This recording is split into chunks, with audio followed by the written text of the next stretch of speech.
এক লোক শখ করে খেজুর গাছে উঠেছে, কিন্তু গাছ থেকে নামার সময় আর নামতে পারছিল না। তখন লোকটিকে বাঁচানোর জন্য গ্রামের সবাই এসে গাছের নিচে ভিড় করলো, কিন্তু কারো মাথায় কোনো বুদ্ধি আসছে না লোকটিকে কি করে গাছ থেকে নামানো যায়। সেই গ্রামে একজন বুদ্ধিমান লোক ছিল, সে কূপের মধ্যে পড়ে যাওয়া ব্যক্তিদেরকে উদ্ধারের কাজ করত। সেই বুদ্ধিমান লোক সেখানে এসে একটি রশি খেজুর গাছের মাথায় ছুঁড়ে মারলেন এবং খেজুর গাছের আগায় বসে থাকা সেই লোকটিকে রশিটি ধরে মাজায় বেঁধে ফেলতে বললেন, আর রশির অপর প্রান্তে কয়েকজন লোককে ধরতে বললেন।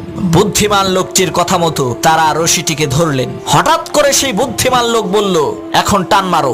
লোকেরা রশি ধরে টান দিল, সাথে সাথে সেই খেজুর গাছে থাকা লোকটি মাটিতে পড়ে মারা গেল। তখন গ্রামের লোকেরা বলল, আপনি এটা কেমন কাজ করলেন? লোকটা মরে গেল।